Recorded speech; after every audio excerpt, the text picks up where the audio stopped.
This is episode 9, but we talked and we are no longer going to say the number because it's starting to get too hard. Yes. What are we talking about today? Things to consider when buying a house. I mean, we've had a bunch of people asking questions. Right. Okay. We are not ready yet to go ahead and buy a house, but in the process of us being ready, what are the things to consider? Right. Yeah, we've talked about approvals, what it takes to get approved, what kind of programs we have, Right. how to buy your house, how to buy your second, third, fourth, fifth house, all that sort of stuff. But things to consider before purchasing a house is a question that we've gotten pretty often. Yeah, before purchasing a house and when you're in the process of actually getting your stuff together. Right. To just go ahead and make the move. Yeah. So things to consider. What did you consider when you went to buy your first property? I was very naive when I bought my first property, and it was kind of in a rush because remember the first or second episode, I didn't even know I could actually buy a house until I talked to my boss at the time. Right. Yeah, and he asked me if I owned the house. I said no, and he asked me why you're making this much money. You should be really using your income to start building something. Then I rushed through the process. I found a loan officer. Then we closed on the house. But if I have to look back, I would say the number one thing is to talk to a real estate professional. Right. Right? Someone that's gonna tell you, okay, now you are here. This is your situation, and based on what you have now, these are the things you need to work on. Yeah. As far as how much down payment maybe you need to save, right?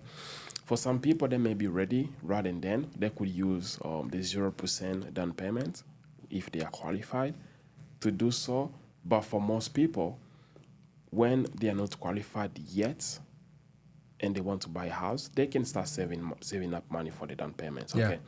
The things to consider, number one, will be to talk to a real estate professional, and number two, to start saving up for the down payments, because having a down payment will open up a lot of doors for you, because when you have it, you would have a lower interest rate versus somebody that's not paying for the down payment. And also in this market, interest rate is so high, paying for your own down payment will actually allow you to even use the 3-2-1 or 2-1 buy down program That we talked about earlier. we've talked about, that you won't be able to utilize if you are not actually coming up with your own down payment. Right. So definitely work on your down payment. We are going to give you a saving strategy. If you don't have one, we can always get on the call, have coffee or whatever the case may be, to discuss and go over that. Yeah. One thing that stuck out is you said talk with a real estate professional. You and I both know there's a lot of bad players in the industry, both in real estate and mortgage. So, to add on to that, talk with somebody you trust, somebody that you know, somebody that you trust knows. Whatever it might be, just know that there's a ton of bad players in this industry. We are more than happy to help. If you are in a different state and you need guidance, we are connected all over the country. Like you said in the last episode, you're connected globally even. Yes.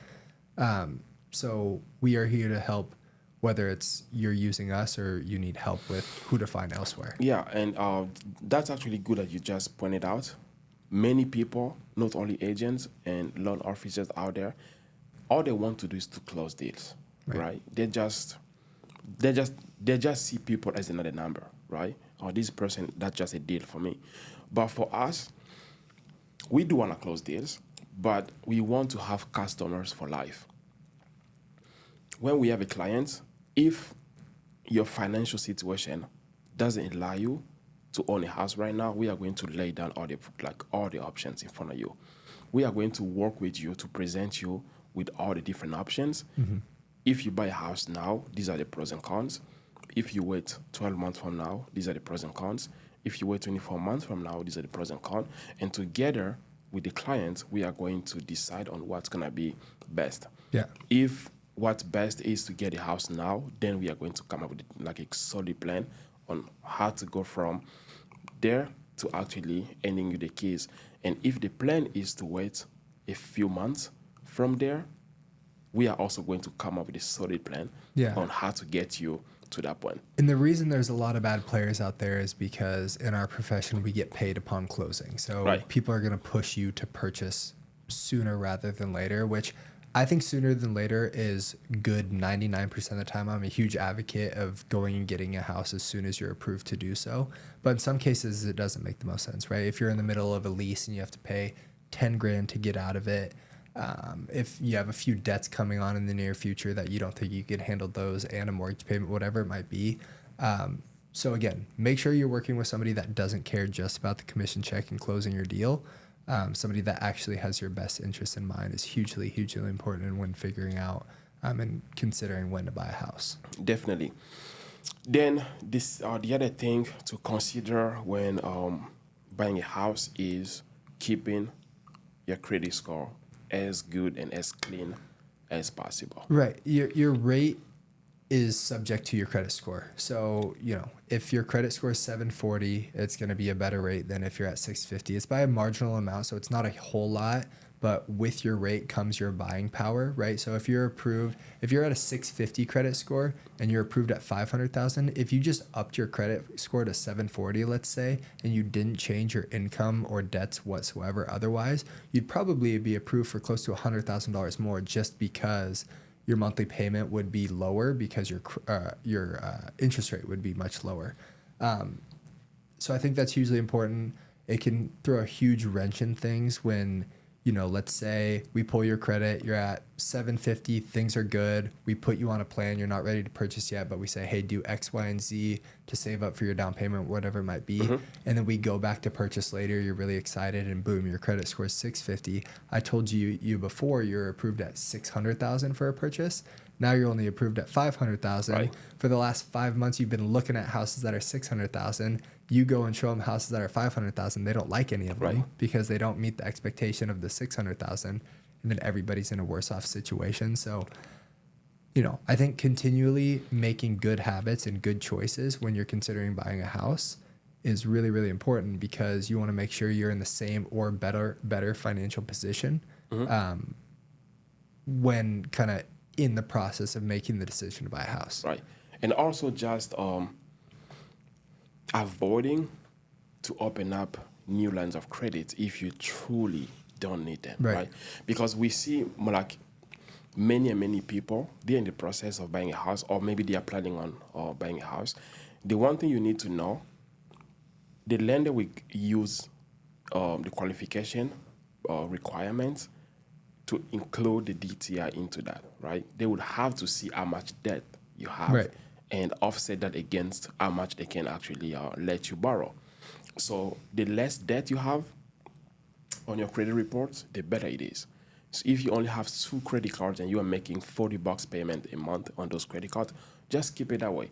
Don't go ahead and get another credit card that's going to have like a $100 monthly payment. Yeah. $100, it's minimal for most people, but when it comes to the lending thing, it's going to make a huge difference. Yeah, it can be quite a big difference. Yeah, that could be a difference between you getting qualified for this or that much. Yeah, and let's say you're approved at 650 and you're shopping at houses that are 650. Having less debts gives you the ability to like push it up a little bit further. So if we've experienced this with clients, if you're in a competitive situation and you need to go from 650, let's say, to 665 to win the house, we've had clients where we can't do that because they're not approved because they have 7 credit cards with $40 payments on them each, right? So keeping it low doesn't only help your qualification, but it gives you flexibility to win. Right. It saves you time, right? It saves everybody time. Yeah. So keep your credit score as clean as possible, meaning always make your payments on time. Don't try to miss any payments because that's going to affect your credit score negatively. And don't open up like new lines of credit. I mean, if you truly need those because of some situation you are facing with your family, definitely don't hold yourself back. Yeah. Yes. And ask a professional, ask a lender, hey, what would make the most sense? Because there's credit cards we don't have to hit you for a payment. Like American Express 30-day account where you pay it off fully at the end of the month, we don't count those against your DTI. So there is a few tricks that lenders do know. So if you're nervous about your qualification or whatever, just talk with your lender, ask a question. Yeah. So anything comes down to talking to a professional to best guide you, because like whatever thing you want to do in the process, you may not know how it's going to affect you, whether it is good or bad, but we are here. We are here to give you the best information and to best help you to make better decisions. Yeah. I think the next thing to consider is wants versus needs and being realistic about your payment. I have clients tell me they want to buy $1 million house and they want their monthly payment under $2,500. I would love that too. You know, I'm a lender. I'm not a magician. So can you please approve me for that? Yeah, I would approve myself for that if I could as well. So that's definitely something to consider. And then wants and needs. I have clients that they say they need a swimming pool. Well, we're in Washington. Are you sure you need a swimming pool? It's probably better you need that fifth bedroom because you have another kid on the way. Right. So really nail down what you think you need versus want in a house. Work with your real estate professional. See what they see that other families have on their wants versus needs list. So I think that's really important to dial that in and keep like your expectations realistic, especially if it's your first house, right? It's not going to be your forever house.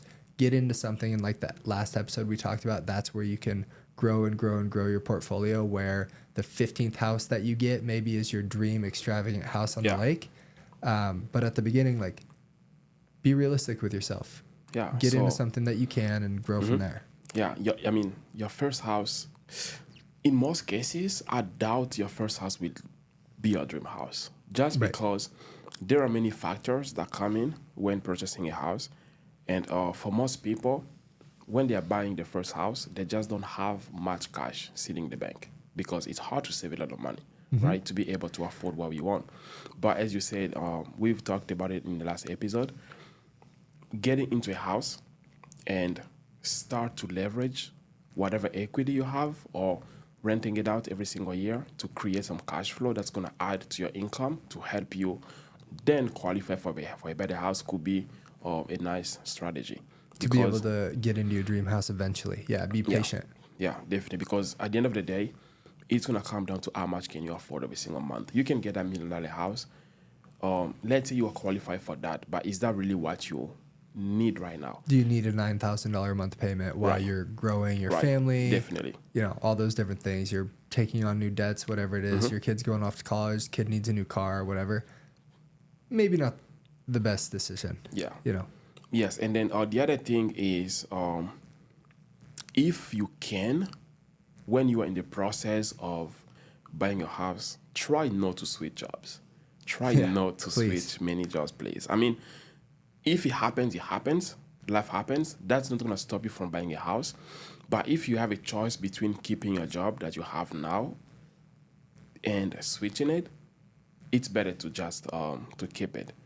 Yeah, and I think it goes back again, talk with the professional, talk to the lender, because there are situations where it might be better to actually take the job, right? If you're on hourly and you're making $60,000 a year and you get a salary offer for $80,000 a year, yeah, we can use salary right away, versus in hourly, we have to get a 3 to 6 month history on a new job. So, you know, I don't expect anyone to know all that stuff, but talk with the professional. Tell them what you're faced with, right? I got this new job offer. It'd be good for me and my family. Should I take it? Explain the situation to them, and they'll give you their best advice in terms of thinking about you wanting to purchase a house in the future. Yeah. So these are basically the things you need to consider when purchasing a house, and we are here to serve you, to help you the best we can during the process.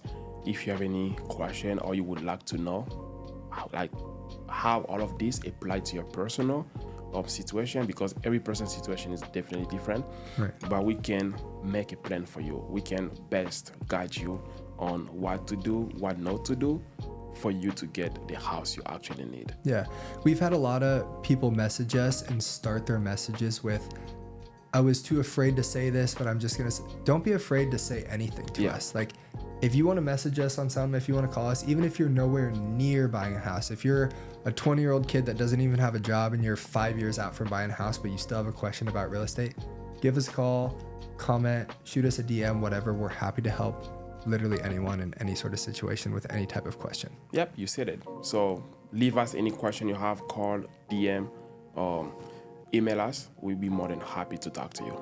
Awesome. Yep, Thanks. we'll see you next.